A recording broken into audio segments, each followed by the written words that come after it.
क्या आपने कभी ऐसा लगा कि आपकी प्रार्थनाएं दीवार से टकरा रही हैं? तो आज हम एक ऐसी कहानी में गहराई से उतरने जा रहे हैं जो हमें दिखाती है कि जब हम परमेश्वर से मुंह मोड़ लेते हैं और गलत जगहों पर उत्तर ढूंढते हैं, तो उसके कितने विनाशकारी परिणाम हो सकते हैं। हम शाऊल के जीवन के अंतिम अध्यायों की पड़ताल कर रहे हैं, जैसा कि 1 शमूएल 28-31, 1 इतिहास 10 और 2 शमूएल 1 में दर्ज है, जहां हम इस्राएल के पहले राजा के दुखद पतन को देखते हैं।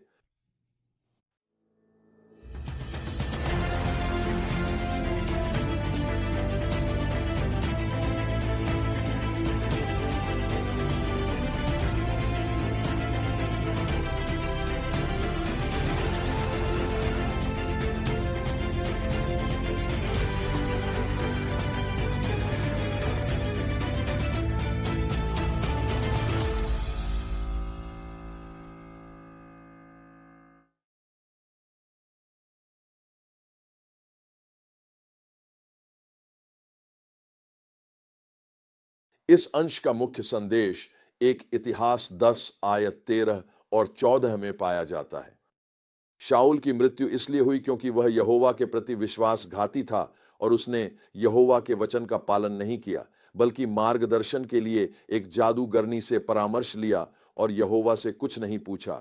इसलिए यहोवा ने उसे मृत्यु के घाट उतार दिया और राज्य को यिशै के पुत्र दाऊद को सौंप दिया।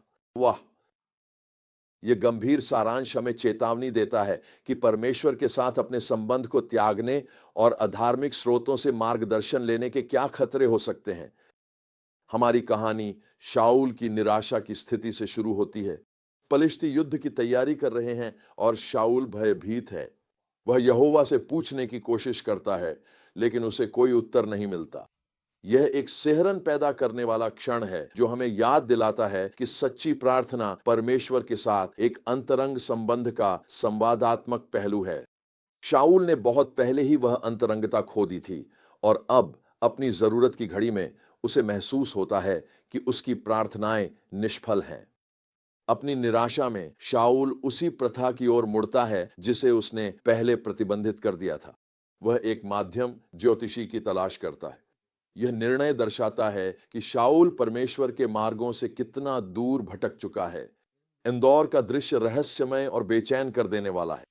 चाहे वह वास्तव में शमूएल की आत्मा थी या कोई दुष्ट आत्मा का छल, जो संदेश दिया गया वह स्पष्ट और विनाशकारी था। शाऊल और उसके पुत्र अगली सुबह युद्ध में मारे जाएंगे। यह मुठभेड़ शाऊल को शारीरिक और मानसिक रूप से पूरी तरह थका देती है। एक समय का शक्तिशाली राजा अब कांपते हुए और दुर्बल अवस्था में आ गया है। यही होता है जब हम लगातार परमेश्वर से मुंह मोड़ते हैं और अपनी समझ पर निर्भर रहते हैं या अधार्मिक स्रोतों से मार्गदर्शन प्राप्त करने की कोशिश करते हैं। युद्ध ठीक वैसा ही घटित होता है जैसा भविष्यवाणी की गई थी। शाऊल के पुत्र, जिनमें योनातान भी शामिल है, मारे जाते हैं। शाऊल स्वयं गंभीर रूप से घायल हो जाता है और पलिश्तियों द्वारा पकड़े जाने और अपमानित किए जाने के डर से अपनी ही तलवार पर गिरकर जान दे देता है। यह उस व्यक्ति का दुखद अंत है जिसने अपने शासन की शुरुआत बड़ी आशाओं के साथ की थी। शाऊल की मृत्यु के बाद की घटनाएं भी उतनी ही विचारोत्तेजक हैं। पलिश्तियों ने उसके शव का अपमान किया और याबेश गिलाद के लोगों को उसका शव वापस लाने और दफनाने के लिए अपनी जान जोखिम में डालनी पड़ी। यह उस सम्मानजनक अंतिम संस्कार से बहुत दूर है जो एक राजा को मिलना चाहिए। इसके विपरीत हम देखते हैं कि दाऊद ने शाऊल और योनातान की मृत्यु की खबर पर कैसी प्रतिक्रिया दी। शाऊल द्वारा वर्षों तक सताए जाने के बावजूद दाऊद ने सच्चे शोक और सम्मान के साथ प्रतिक्रिया दी। उसका शाऊल और योनातान के लिए शोक गीत एक सुंदर कविता में मिलता है, जो उनकी वीरता और योनातान की मित्रता की बात करता है। यह क्षमा और सम्मान का एक शक्तिशाली उदाहरण है, यहां तक कि उनके लिए भी जिन्होंने हमें नुकसान पहुंचाया हो। यह कथा हमें कई महत्वपूर्ण सबक सिखाती है। सबसे पहले यह हमें यह दिखाती है कि परमेश्वर के साथ अपनी निकटता बनाए रखना कितना आवश्यक है। शाऊल का दुखद अंत उसकी मृत्यु से बहुत पहले शुरू हो गया था। यह तब शुरू हुआ जब उसने बार बार परमेश्वर की अवज्ञा करने और अपनी समझ पर निर्भर रहने का चुनाव किया। यह धीरे धीरे हुआ विचलन उसे उस स्थान तक ले गया जहां अपनी सबसे बड़ी आवश्यकता के समय वह खुद को परमेश्वर से कटा हुआ पाया, परमेश्वर के मार्गदर्शन से दूर। यह एक कठिन सबक था जो मुझे अपने मसीही जीवन की शुरुआत में ही सीखना पड़ा। मसीही बनने के थोड़े समय बाद मैंने एक परीक्षा में धोखा दिया। मुझे पता था कि मैंने जो किया वह गलत था, लेकिन मैंने अपने कार्यों को तर्कसंगत ठहराया। जब मैंने अगली सुबह परमेश्वर के साथ अकेले समय बिताना शुरू किया, तो ऐसा लगा जैसे स्वर्ग बंद हो गया हो। मैं चिल्लाया, हे परमेश्वर, आप कहाँ हैं? ये समय हमेशा बहुत समृद्ध और गहरे होते थे। अब क्या हो गया है? परमेश्वर मौन थे। फिर पवित्र आत्मा ने धीरे से मेरे हृदय से कहा, तुमने उस परीक्षा में धोखा दिया था। तुम्हें इसे स्वीकार करना होगा और इसे सही करना होगा। मैंने आपत्ति की, हे परमेश्वर, मुझे स्कूल से निकाल दिया जाएगा। फिर और भी मौन छा गया। आखिरकार मैंने परमेश्वर के सामने समर्पण कर दिया और मैं प्रोफेसर के पास गया और जो कुछ मैंने किया था उसे स्वीकार कर लिया। वह कृपालु थे, उन्होंने मुझे क्षमा कर दिया और एक और मौका दिया। जब मैं अपनी प्रार्थना की एकांत जगह पर लौटा, तो परमेश्वर की उपस्थिति ने मेरे हृदय को अवर्णनीय आनंद से भर दिया। तब मुझे एहसास हुआ कि मैं लगभग अपनी परीक्षा में अच्छे अंक के बदले परमेश्वर के साथ निकटता को खो बैठता। मैंने धीरे से कहा, कभी नहीं दोबारा। देखिए, शाऊल परमेश्वर के साथ अपने संबंध में ठंडा पड़ गया था, लेकिन बात सिर्फ इतनी ही नहीं थी। शाऊल ने अधार्मिक स्रोतों से मार्गदर्शन मांगा। एक माध्यम से परामर्श लेने का उसका निर्णय न केवल परमेश्वर की व्यवस्था का उल्लंघन था, बल्कि उसने उसे और गहरे निराशा में धकेल दिया।